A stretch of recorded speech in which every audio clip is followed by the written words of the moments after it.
The air was thick with anger, pain, and confusion when the unimaginable happened.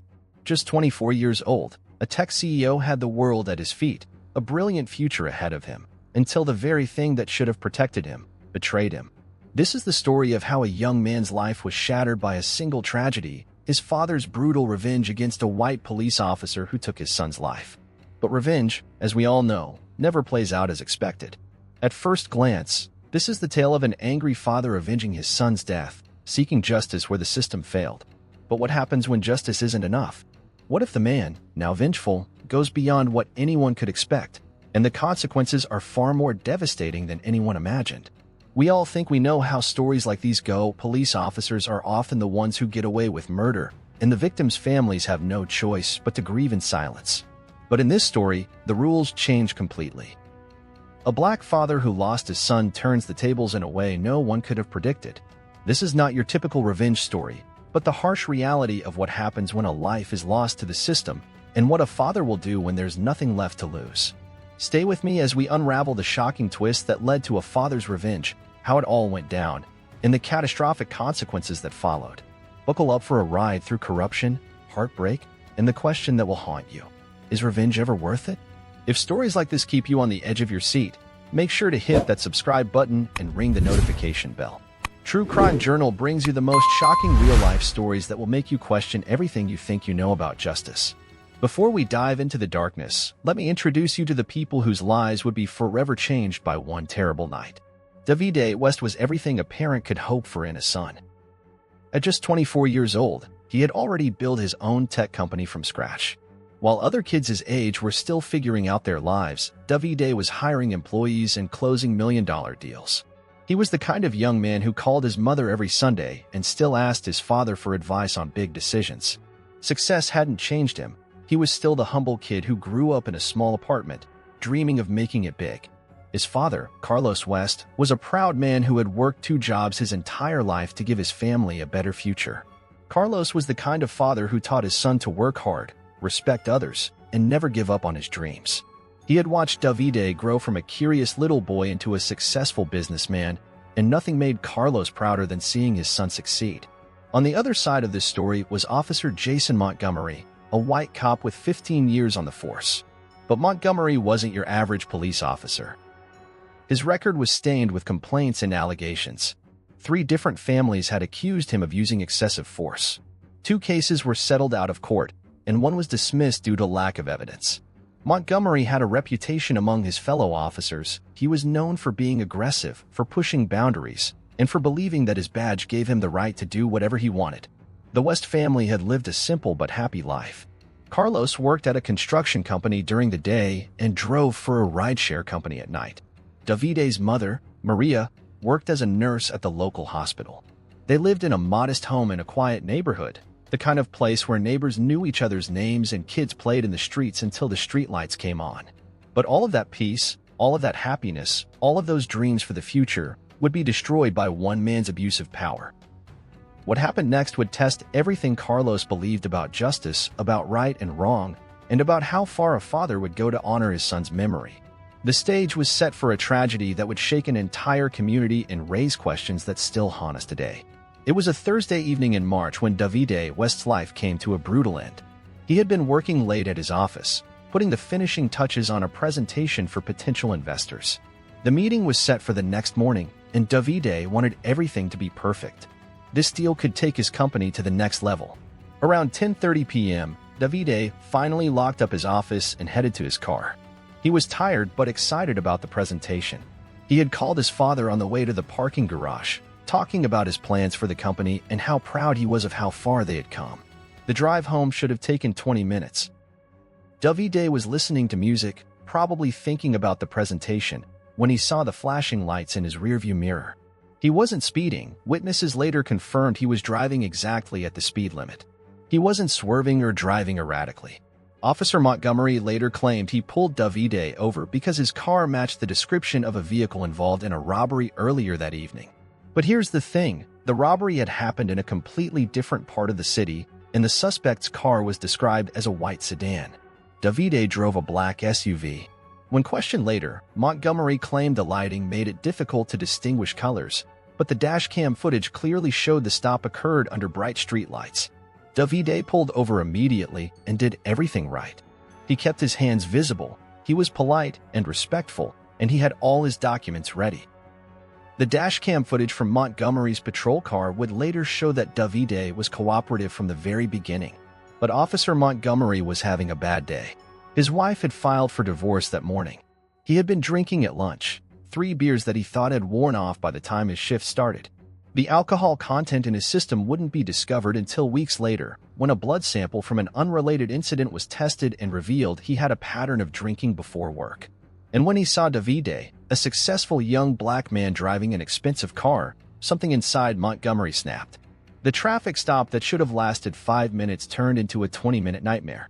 Montgomery became increasingly aggressive, demanding that Davide get out of the car, then ordering him to put his hands up, then telling him to reach for his license. The commands were confusing and contradictory. Davide tried his best to comply with every order, but Montgomery seemed to be looking for a reason to escalate the situation. When Davide reached for his wallet to show his ID, exactly what Montgomery had ordered him to do, the officer claimed he was reaching for a weapon. In the span of 3 seconds, Officer Montgomery fired 6 shots through the driver's side window. Davide West, a 24-year-old tech CEO who had never been arrested, who had no criminal record, who was just trying to get home after a long day at work, died on the side of the road with his seatbelt still on. The official police report would later claim that Montgomery feared for his life. But the dashcam footage told a different story. It showed a young man trying desperately to follow conflicting orders from an officer who seemed determined to find a reason for violence. The call came to Carlos West at 11:47 p.m. A detective's voice on the other end of the line, cold and clinical, telling him that his son was dead. Shot and killed during a traffic stop. Carlos thought it was a mistake, some horrible mix-up. His son was careful, respectful, smart. This couldn't be happening. But it was happening. And in that moment, Carlos West's world shattered into a million pieces. The days following Davide's death were a blur of grief, media attention, and broken promises. Carlos and Maria West found themselves thrust into a nightmare they never could have imagined. The police department's initial response was predictable. Officer Montgomery was placed on administrative leave with pay. The department promised a thorough investigation. They talked about transparency and accountability. They offered their condolences to the family. But Carlos West had been around long enough to know what those words really meant. He had seen this story before, played out in the headlines of countless other families who had lost their children to police violence. He knew that administrative leave often led to quiet reinstatement. He knew that thorough investigation sometimes meant finding ways to justify the unjustifiable. The West family hired a lawyer, the best they could afford. They demanded to see the dashcam footage. They filed complaints with the police department's internal affairs division. They contacted civil rights organizations. They did everything the system told them to do. For 18 months, they waited. They attended hearings and meetings. They spoke to reporters and activists. They held press conferences and organized protests. Carlos took time off work, time he couldn't afford to lose, to fight for justice for his son. The media attention was intense at first. Davide's story was everywhere, the successful young CEO gunned down by a cop with a history of complaints. But as weeks turned into months, the coverage faded. Other stories took priority. The news cycle moved on. But the investigation dragged on. There were delays and postponements. Evidence went missing. Witnesses changed their stories.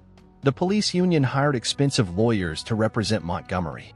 They claimed the shooting was justified, that Montgomery had feared for his life, that he had followed proper procedure. The district attorney, who relied on police support for his re-election campaigns, seemed reluctant to pursue charges. He talked about the complexity of the case, about the need for more investigation, about the high burden of proof required to prosecute a police officer. During the 7th month of waiting, Carlos made a decision that would later prove crucial. Frustrated by the lack of progress, he used his savings to hire a private investigator named Marcus Torres. Torres was expensive, but he specialized in police misconduct cases. Carlos told Maria he was hiring Torres to build their civil case, but privately, Carlos had darker motives. He wanted to know everything about Jason Montgomery. His habits, his weaknesses, his vulnerabilities. Torres spent 2 months digging into Montgomery's life, uncovering details that the official investigation had missed or ignored. He discovered Montgomery's gambling debts, documented his pattern of day drinking, and found 3 other families who had been quietly paid settlements by the city after encounters with Montgomery. Carlos watched his wife sink deeper into depression. Maria couldn't work, couldn't eat, couldn't sleep. She spent her days staring at photos of Davide, remembering his laugh, his dreams, his bright future that had been stolen from him. But she still believed the system would eventually work. She still had faith that justice would prevail. And Carlos felt something growing inside him, something dark and dangerous. It started as grief, pure and overwhelming. But as the months passed and the system continued to fail them, that grief began to transform into something else. Anger, rage, and finally, a cold, calculating desire for revenge.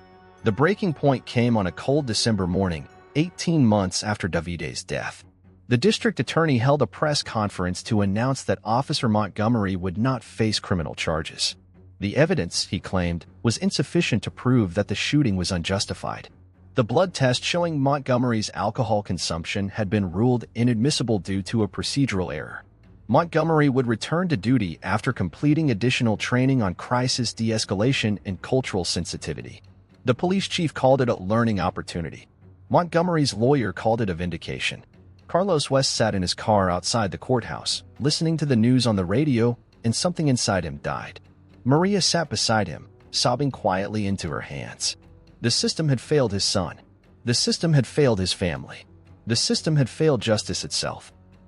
"We could still file a civil suit," Maria whispered through her tears. "We could still fight this."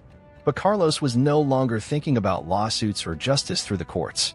If the system wouldn't give him justice, Carlos decided he would take it himself. Carlos West had never been a violent man.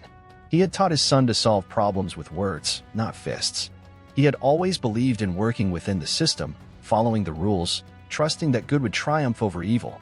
But watching Officer Montgomery walk free, seeing him return to the same job where he had killed an innocent young man, changed something fundamental in Carlos's soul. The planning began slowly, almost unconsciously. Carlos found himself driving past Montgomery's house, learning his routines. He already had detailed information from the private investigator's report. Torres had documented Montgomery's habits, his hangout spots, his family schedule.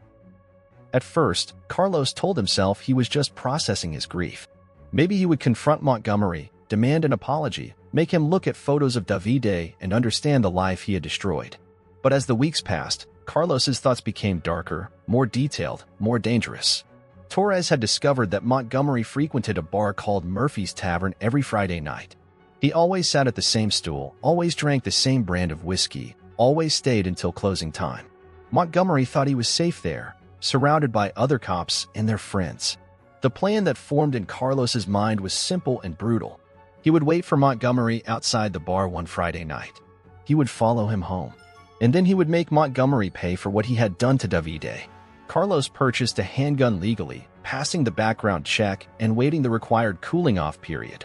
He told Maria he wanted protection for the house, given all the attention their case had received. She didn't question it. Maria had withdrawn so deeply into her grief that she barely noticed what Carlos was doing.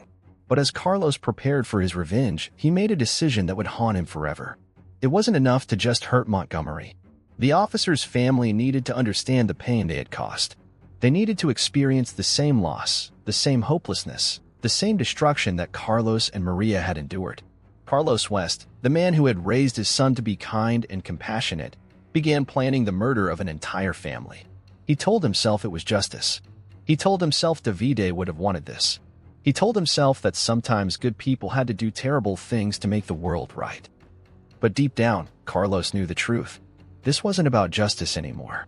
This was about rage, about pain, about a broken man who had lost everything and wanted to make someone else feel the same agony. The man who had once been Carlos West, loving father, hard worker, pillar of his community, was disappearing. In his place was something colder, something capable of unthinkable violence. And Jason Montgomery had no idea what was coming for him. Friday, February 14th, Valentine's Day. Carlos West thought there was something poetic about choosing this date for his revenge. A day meant to celebrate love turned into a day of ultimate hatred. Montgomery was at Murphy's Tavern, just like every Friday. Carlos had been watching from his car for 2 hours, waiting, preparing himself for what he was about to do. He had a gun, legally purchased, properly registered. Carlos had always been a law-abiding citizen, right up until the night he decided to become a killer. At 1:30 a.m., Montgomery stumbled out of the bar, drunk and unsteady. He got into his patrol car, another violation of department policy, and began the drive home. Carlos followed at a distance, his heart pounding, his hands shaking on the steering wheel. Montgomery's house was dark except for a porch light. His wife and daughters were asleep, safe in their beds, unaware that their lives were about to be destroyed. Montgomery parked his patrol car in the driveway and walked unsteadily toward his front door. Carlos parked across the street and waited. This was his moment. He could turn around right now, drive home, and try to find some other way to heal from his pain. Or he could step out of the car and become the monster that grief had created. He thought about Davide. He thought about all the dreams that had died with his son. He thought about the empty chair at their dinner table, the phone calls that would never come, the grandchildren he would never meet. Carlos got out of the car. Montgomery was fumbling with his keys when he heard footsteps behind him. He turned around, probably expecting to see a neighbor or maybe someone asking for directions. Instead, he saw Carlos West walking up his driveway with a gun in his hand. "You remember me?" Carlos asked, his voice surprisingly steady. Montgomery's drunken confusion cleared instantly. He reached for his service weapon, but Carlos was faster. "Don't," Carlos said quietly. "You had your chance to be the one with the gun. Now it's my turn." Carlos forced Montgomery to unlock his front door. "We're going inside. You're going to call your family down. And we're going to have a conversation about my son." Montgomery's hands shook as he turned the key. "Look, man, whatever you think, my son's name was Davide West," Carlos interrupted. "Say it." "Davide West," Montgomery whispered. "Good. Don't forget it." What happened next lasted only minutes, but those minutes contained a lifetime of pain, rage, and irreversible choices. Carlos forced Montgomery into the house at gunpoint. He made the officer call his wife and daughters downstairs, telling them there was a family emergency. When Claire Montgomery and her 2 teenage daughters came into the living room in their pajamas, confused and frightened, they found themselves face to face with a man who had nothing left to lose. "My son's name was Davide West," Carlos told them, his gun trained on Montgomery. "Your husband murdered him 18 months ago. He was 24 years old. He was a good kid. He never hurt anybody." Claire Montgomery began to cry. The 2 girls, Amy, 16, and Sarah, 14, clung to their mother, terrified and confused. "Please," Claire begged. "Whatever my husband did, don't hurt my children. They're innocent." "So is my son," Carlos replied. What happened in the Montgomery house over the next 3 hours would shock even seasoned homicide detectives. Carlos West, the grieving father who just wanted justice for his son, became something unrecognizable. He forced the family to sit on their living room couch while he paced back and forth, the gun never leaving his hand.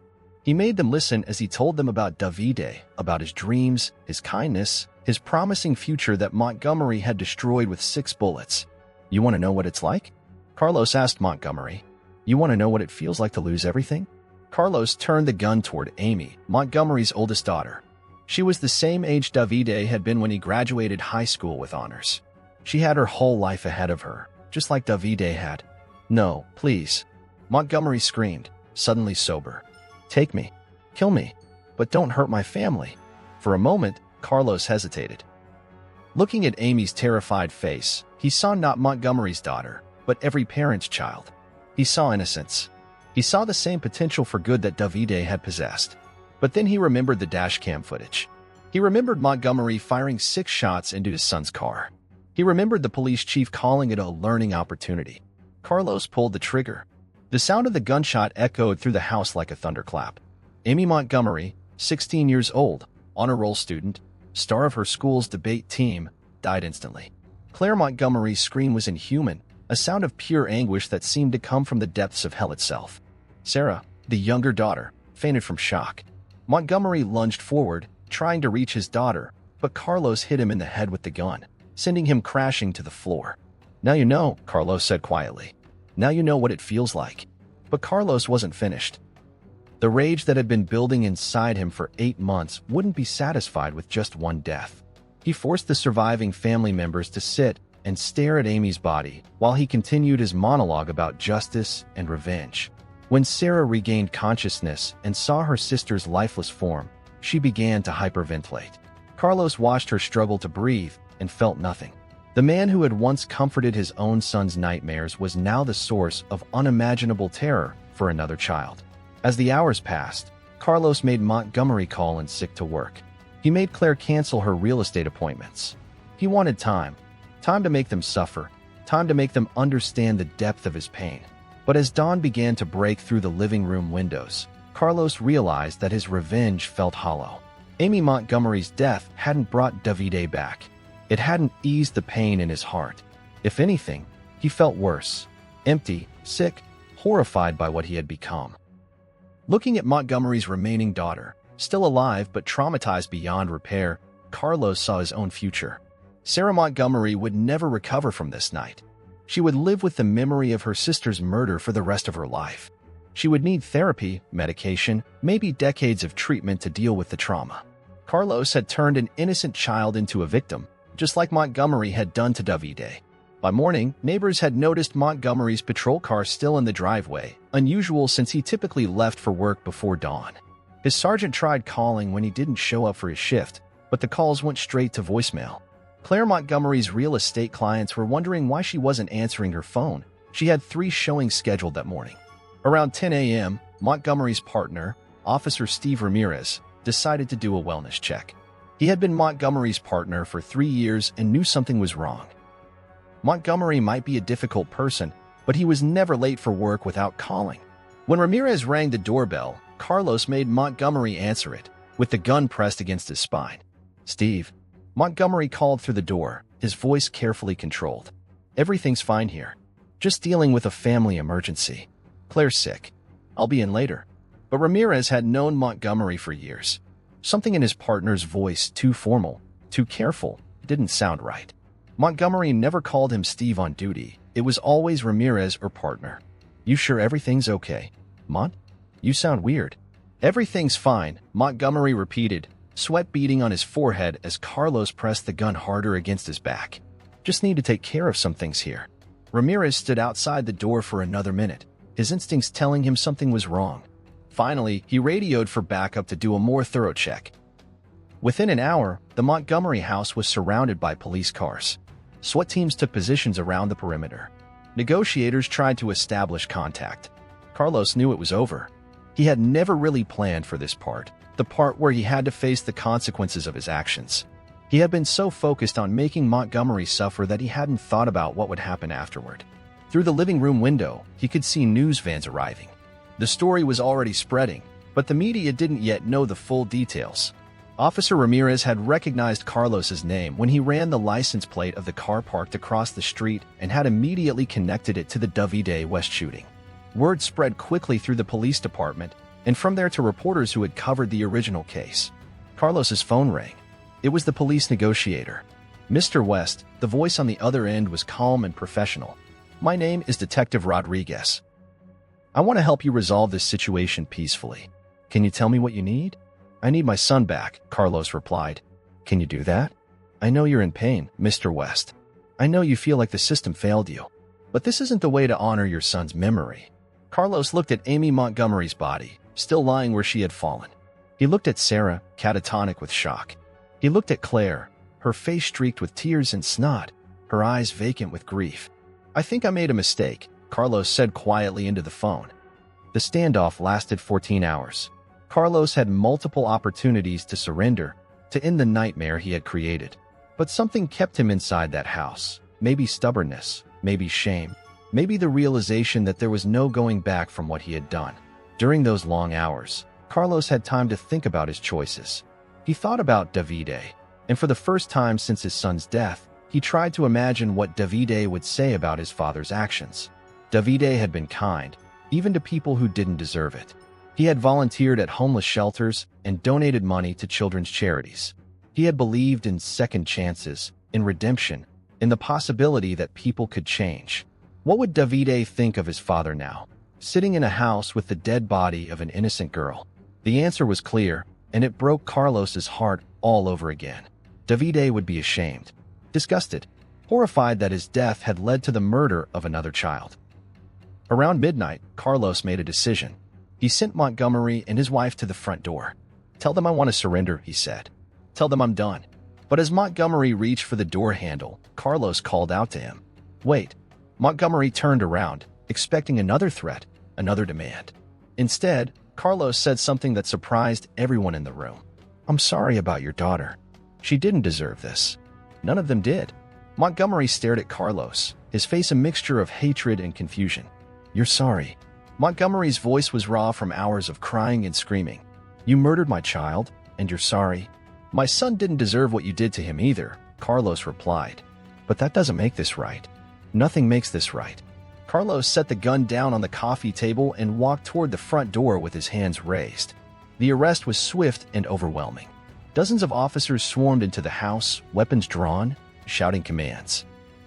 Carlos was thrown to the ground, handcuffed, and dragged outside to a waiting patrol car. As they drove him away, Carlos caught a glimpse of the news cameras, the crowds of onlookers, the chaos he had created. He saw Sarah Montgomery being loaded into an ambulance, still catatonic. He saw Claire Montgomery collapsed on her front lawn, being comforted by relatives who had rushed to the scene. He had wanted Montgomery to feel his pain. Mission accomplished. But in the process, Carlos had become the very thing he had set out to destroy, a killer who had torn apart an innocent family. The trial of Carlos West raised questions about grief, justice, revenge, and the cycle of violence that seems to consume our society. Carlos's lawyer tried to argue temporary insanity, claiming that the trauma of losing his son and the failure of the justice system had driven Carlos to a mental breakdown.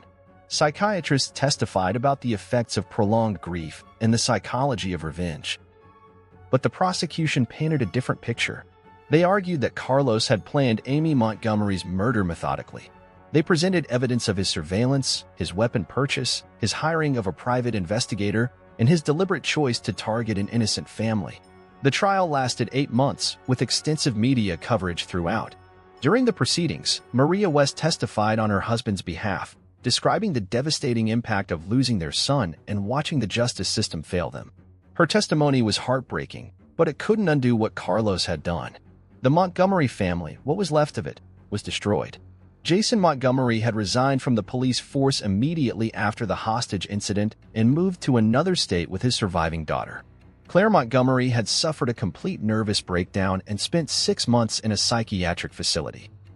Sarah Montgomery, the surviving daughter, struggled with severe PTSD and survivor's guilt, unable to return to school or maintain relationships. During the trial, something unexpected happened. Details about Montgomery's past began to emerge, not just his shooting of Davide West, but other incidents that had been covered up or ignored by the police department. Carlos's private investigator, Marcus Torres, had uncovered evidence that proved crucial to understanding the systemic failures that had led to this tragedy. 3 more families came forward with stories of Montgomery's abuse of power. A pattern emerged of an officer who had been allowed to operate with impunity for years, protected by a system that valued loyalty over accountability. The media coverage shifted. While no one defended Carlos's actions, the story became more complex. People began asking difficult questions about police accountability, about the systemic failures that had led to this tragedy. In the end, Carlos West was convicted of first-degree murder and sentenced to life in prison without the possibility of parole. As the judge read the sentence, Carlos showed no emotion. He had already accepted his fate. Maria West, who had stood by her husband throughout the trial despite her own anguish, finally broke down in the courtroom. She had lost her son to police violence and now her husband to revenge. She was alone, destroyed by a cycle of violence that had consumed her entire family. Carlos West's story doesn't have a happy ending. There is no redemption that can undo the murder of Amy Montgomery. There is no peace that can heal the wounds he inflicted on the Montgomery family. But maybe there is a lesson. Maybe other parents who have lost children can learn from Carlos's mistake. Maybe other communities can work to reform their police departments before tragedies occur. Maybe other people consumed by grief and rage can choose a different path. Carlos West loved his son. That love was real and pure and beautiful. But love twisted by pain and rage becomes something monstrous. Love without wisdom, without mercy, without the strength to forgive, becomes destruction. In the end, Carlos got his revenge. Jason Montgomery lost his daughter, just as Carlos had lost his son. But the victory was hollow, the justice false, the peace non-existent. True justice would have been Davide West living to see his 25th birthday.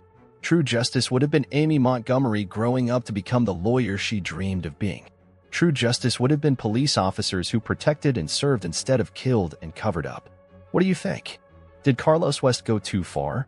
Or was his pain so great that we can understand, if not justify, his actions? How far would you go if someone you loved was taken from you and the system failed to deliver justice? These are the questions that keep us awake at night, the moral dilemmas that define who we are as human beings. Share your thoughts in the comments below, but remember that behind every crime story are real people, real families, real pain that lasts forever. If stories like this one fascinate and horrify you, if you want to explore the darkest corners of human nature and the complex questions of justice and revenge, make sure to subscribe to True Crime Journal. Hit that notification bell so you never miss what is coming next.